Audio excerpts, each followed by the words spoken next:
They rented a ballroom with LED panels and fake ferns, polished everything to a shine, and called it innovation. I stood near the back, close enough to see the stage, far enough to avoid being in the group photos. The warehouse system I'd spent 2 years building was now their crown jewel, and tonight it got its coronation. Lucas Brent. My manager stepped onto the podium to polite applause. His suit was tailored, his grin sharp. This success, he said, pausing for dramatic effect, is thanks to the incredible work of our integration team. I'd like to especially thank Janet Ron and, of course, our visionary DevOps lead, Dennis Carter. The crowd clapped. I didn't. My glass of lukewarm, sparkling cider trembled just slightly in my hand. Dennis hadn't touched a line of code in months. Ruby, the controller, quietly orchestrating every robot, every scan cycle, every predictive loop on that warehouse floor, wasn't even mentioned. Neither was I, unless you counted the butchered version of my name on the project banner flashing behind the stage. Congrats to the automation team led by Dennis Carter and team members Alira Vans, Cami Tran, Mark W. Alira Vans. Like I was a typo in my own legacy. I raised my glass in mock salute, then sipped the warm fizz. No one noticed. They were too busy congratulating each other, talking about IPO timing and scalability like they'd done anything but present PowerPoints. Ruby kept everything running. She had for months. Her heartbeat was the only reason their demo last week hadn't turned into a PR disaster. The irony, they didn't even know she wasn't theirs. Ruby wasn't company property. No procurement order, no asset log, no record in the IT database. Just a blinking black box tucked behind a row of servers, humming quietly like she always did. A ghost in their machine. Someone nudged past me with a flute of champagne and I stepped back into the shadows. I didn't need recognition. I had something better. Leverage. The lights dimmed for a highlight reel. Robot arms spinning, conveyor belts dancing, Lucas beaming on screen like a messiah of logistics. I watched with a strange detachment, as if observing someone else's success from behind glass. They thought they'd built a miracle, but miracles don't run on borrowed time forever. The calendar pinged at 9:03 a.m. with the subject line, HR Transition Discussion. No name, no details. Just a location. Small conference 2 and a meeting length of 15 minutes. They didn't even have the courtesy to pretend it was a check-in. I knew before I sat down. Marcy Denton from HR greeted me with the same voice she probably used for engagement parties and exit interviews. She had a manila folder in front of her, a tight smile, and a pen that didn't work until I smacked it twice on the table. Just want to say thank you for all your incredible work, Alira. You've truly set the foundation for the next chapter of this company, she said, like we were sharing a milestone, not a firing. Lucas wasn't there. Of course he wasn't. There's no severance, she added. Technically, your role was project-based, though we understand it may not have been framed that way when you started. I nodded. I didn't argue. I didn't ask for clarification. I signed. One stroke after another, slicing clean through the illusion I'd let myself believe that merit meant security, that success meant belonging. There was no audit, no checklist. No one asked for passwords or asset logs. No one mentioned the controller humming in Dock 3, the one blinking every 30 seconds like a heartbeat. No one questioned how it got there, who maintained it, who knew its core code. They were so eager to push me out, they forgot to ask what I'd taken in. Ruby wasn't theirs. She never had been. Her firmware was registered under Vance Logic Systems, LLC, My LLC. She ran on a 30-day soft license loop, quietly checking for a remote renewal code embedded in her core. If it failed, she would not protest. She would simply stop. I stood, shook Marcy's hand, and offered a polite smile. Thanks for everything I said. Then I walked out of that office with an empty badge, a clear mind, and a private server, waiting at home for one simple command. 5 years ago, I rented a storage unit behind a Jiffy Lube for $89 a month. It smelled like motor oil and mildew, but it had a locking door and enough space for a soldering table and a second-hand chair. That's where Ruby was born. She didn't come from schematics drafted in a think tank or a team brainstorming session with coffee-fueled whiteboards. She came from long nights, burned fingertips, and instinct. I pieced her together on the floor, surrounded by old circuit boards, thrifted wiring, and caffeine-soaked silence. Every chip, every resistor, every line of code came from me. Not from Elira, the employee. From Elira, the builder, the owner. I didn't name her Ruby out of sentimentality. I named her because she bled for every test run, every voltage spike, every fried controller she replaced, just like I had. After the prototype stabilized, I incorporated Vance Logic Systems, LLC. I registered the intellectual property. I filed the paperwork like I was preparing for war. I had blueprints in a fireproof safe and backups stored across 3 states because I knew what happened when you didn't prepare. I knew what happened when you trusted people who saw your ideas as free labor. They took. Every job before had ended the same. I built something real. They buried me under someone else's name. This time I stayed quiet. I played long. When I joined the company, I didn't offer Ruby. I waited. I watched them fumble with supplier modules that overheated and shorted out like wet matches. I waited until the 3rd system meltdown, then casually suggested I test something custom.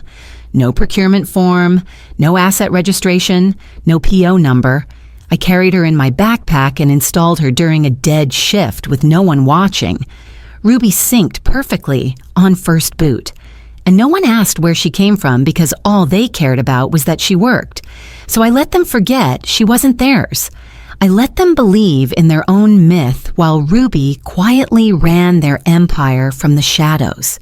By week 2, the headlines had turned breathless.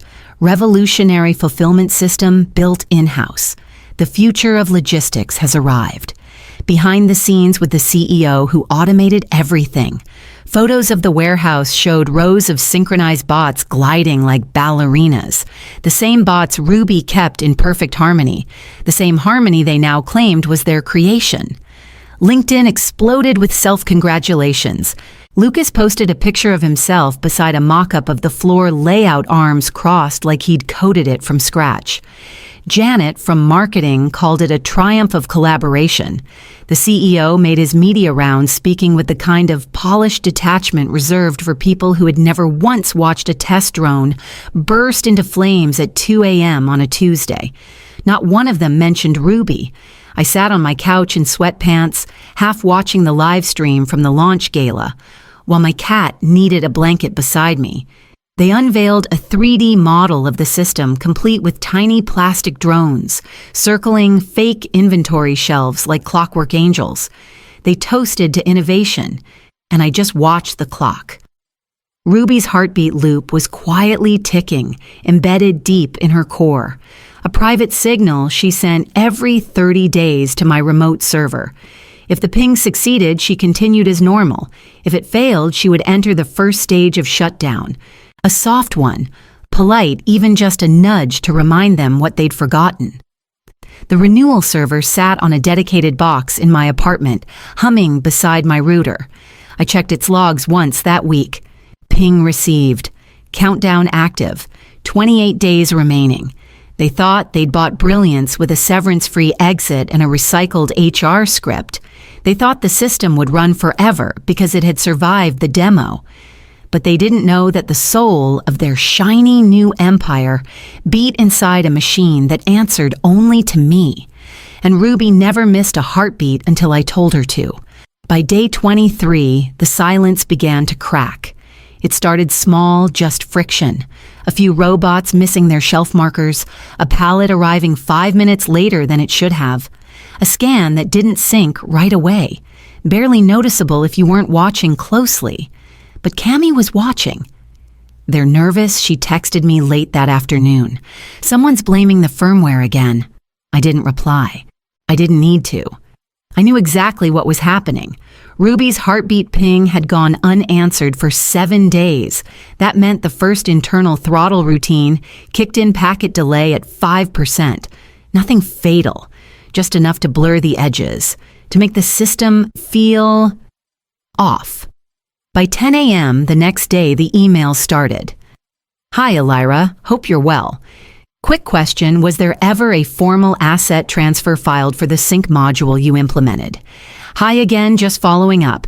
We're closing out documentation for the quarter. Could you confirm if any proprietary components were used? Wanted to clarify something for finance? The controller unit used in Phase 3 was that developed in-house or externally sourced. I marked them all unread and let them sit. They weren't looking for answers. Not yet. They were looking for ways to cover themselves in case something broke. At 1:17 a.m. that night, I logged into Ruby's root interface. The script was already waiting. I adjusted the next threshold packet delay to 8% sync deviation margin widened slightly. She'd still function, still look flawless from the outside, but internally, she'd be straining. I left a single log message in the update metadata. Heartbeat unconfirmed. Proceeding with conservation protocol. They should have asked questions a week ago. They should have noticed the blinking light in Dock 3 was running on trust, not entitlement. Cammy pinged me again the next morning. Lucas told Ite to just reboot the controller. Nothing changed. I sipped my coffee and opened Ruby's diagnostics console. Everything was green except the timer, now sitting at 6 days and 13 hours. The lull before the storm had officially begun. On the morning of day 30, Ruby stopped asking. The renewal ping failed at 3:04 a.m. As expected, no handshake, no fallback, no override. She waited the programmed grace period 12 minutes, then initiated Phase 2. At 3:17, she began to dim her sync threads. The warehouse AI interpreted it as a calibration lag. By 4:02, conveyor belts began to stall in staggered waves, not enough to trigger alarms, but just enough to interrupt rhythm. Forklifts paused mid-shift. Drones idled with inventory still clutched in their clamps.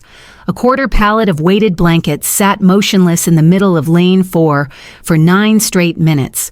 The VP of Operations was called in at 5:15. He arrived angry and half-shaven. By 5:34, he was shouting into his headset. By 5:50, Arid had tried 3 hard reboots, all of which failed. Ruby accepted the commands with a polite nod and did absolutely nothing. At 6:12, Cammy sent me a photo of the incident board, 19 open alerts. They've got no clue what's wrong, she messaged. Eastland Freight's team was scheduled for a full site tour at 10:00 a.m. They canceled at 7:03. At 7:45, the internal systems chat was flooded with screenshots of error codes and frozen metrics. Someone tagged Lucas in a desperate thread titled, Urgent Fulfillment Desync Root Cause Unknown. By 8:22, I had 3 new emails in my inbox. I didn't open any of them. Instead, I poured another cup of coffee and sat by the window. A squirrel outside had gotten itself tangled in a rogue plastic bag. It spun in frustrated circles, tail flicking, completely unaware of how ridiculous it looked. I watched it fight, the wind, watched the bag wrap tighter around its body, and thought of Lucas. Ruby was quiet now, still powered, still present, but waiting. The silence wasn't a crash, it was precision, it was obedience. She wasn't failing. She was doing exactly what I'd taught her to do. I glanced at the server logs one more time, then shut the lid of my laptop. The next move was theirs. I printed the contract on ivory cardstock, heavy enough to demand respect before a single word was read.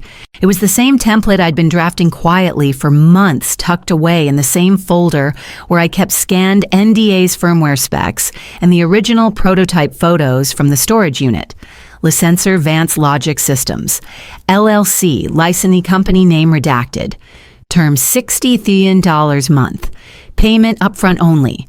Ownership 100% retained by licensor. No duplication, no sub-licensing. Default clause, remote shutdown. No refunds.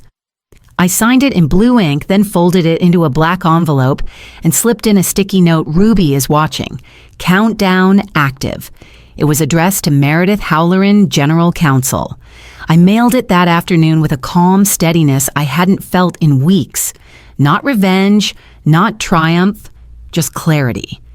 The first reply came via email 2 days later. Hi, Alira, hope you're well. Would you be open to a quick 15-minute check-in to align on options and ensure mutual understanding? Looking forward to collaborating. Best Greg from Legal. I didn't respond. The next one came with more teeth. Hi again.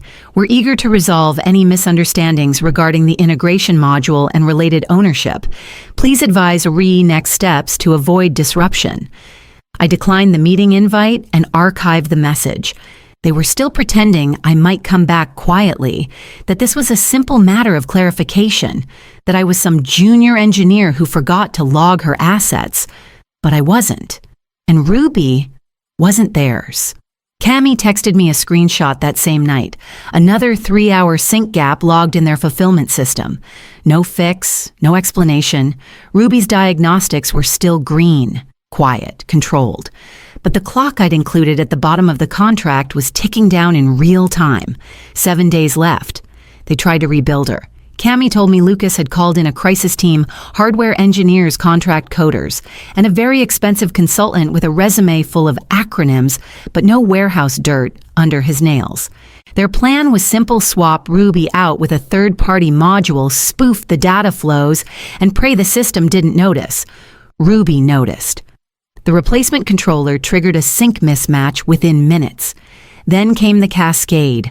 Aisle drones began stuttering, recalculating their routes mid-spin. One clipped a shelving unit. Another tried to rescan the same QR code 34 times before rebooting itself into a loop.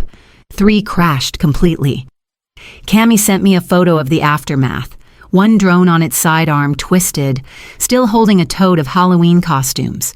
A child-sized vampire cape hung off its claw like a strange surrender flag. The warehouse had turned into a silent graveyard of blinking lights and static screens. The CTO, a man who once tried to explain machine learning to me using a metaphor about pizza toppings, was fired by the end of the day. No one could find documentation for Ruby. No procurement order, no code base, nothing in the dev logs. She had arrived like a ghost, done her job flawlessly, and then just as quietly started to disappear. They brought in IT to dig for backups, but all they found was a single ping log 30 days prior from an IP address that wasn't on their network. They finally understood. They hadn't built her. They hadn't even bothered to ask who had. And now, with the Eastland freight team preparing to revisit the facility in less than a week, they were staring at a system they couldn't fix, couldn't replicate, and couldn't explain. I watched from home, logged into Ruby's diagnostics as she hovered at 83% load, fully stable, heartbeat paused. They were out of options, and I was just getting started. The call came late Friday afternoon. Cleveland number. I almost let it go to voicemail, Denise Lucas said, voice tight. It's Lucas. I didn't say anything. They'll agree to anything. What do you want? He sounded tired. Not apologetic, just exhausted, like a man who'd been forced to admit gravity was real after years of pretending to float. I already had the terms written. 6-month contract, triple my previous salary, full access, no restrictions, no NDAs, private lockable office. System remains the sole property of Vance Logic Systems. No transfer, no clone rights, no exceptions. I emailed the document before the call ended. PDF signed. Attached to it was a countdown clock still ticking. 2 days left. He read it in silence. I could hear the scroll of his mouse wheel. You really wrote this like a war general. No, I said. I wrote it like someone who remembers how they treated me when they thought they didn't need me. There was no argument, no defense. Just the quiet click of his breath catching in his throat. We'll sign it, he said. I'll make sure of it. And he did. Monday morning, I walked back through the same glass doors they'd once pushed me out of. This time, I wasn't escorted by HR. There was no pre-printed badge with my name spelled wrong. Instead, they handed me a plastic access card. It had one word on it, clean and bold. Owner. Lucas met me in the lobby. He didn't try to shake my hand. Upstairs, someone from R&D started to give me a rundown of the recovery plan they'd devised over the weekend. I let him talk for 3 minutes. Then I plugged in my encrypted drive, authenticated my secure handshake, and watched Ruby come back to life. Heartbeat restored. Sync stabilized in under 90 seconds. Conveyor belts rolled. Drones moved. The room exhaled like they'd just avoided a plane crash. I didn't smile. I didn't gloat. I just turned to them and said, "Now let's talk about the mess you've made." The room was full of people who had once walked past me without seeing me. Now they stood still, watching every movement I made. I inserted the secure key into the server terminal. Ruby recognized it instantly. Heartbeat resumed handshake, complete. 1 blink, then 2. Then she purred back to life like nothing had ever gone wrong. Within 90 seconds, sync efficiency surged from 12% to 99.8%. I watched the dashboard stabilize in real time. Queues cleared, bots realigned. Their system hummed again, but only because I said so. A low murmur swept across the room. Relief. Awe. A quiet kind of fear. Lucas didn't speak. Neither did the new acting CTO, some anxious interim from R&D, who had been hired in a panic and now looked like he wished he'd stayed in school another year. I stepped away from the console, adjusted the cable, and turned to face them. "Let me be clear," I said. "You didn't bring me back. You didn't fix this. You didn't save your rollout." I looked directly at the CEO, who stood near the door, eyes wide and mouth shut for once. "You rented me." No one interrupted. "You rented the system. You rented the person who built it. And from this moment on, every second of uptime is not a gift. It's a transaction." I let the silence stretch. They didn't argue. They nodded quickly and quietly. People who had once dismissed me now waited for instructions. I wasn't their employee anymore. I was the storm they tried to forget, the name they mispronounced, the ghost in their machine who wrote the heartbeat and the kill switch. I turned back to the screen, checked the logs, and watched Ruby settle into perfect rhythm. No gloating, no fury, just control. They didn't just rent the system, they rented me.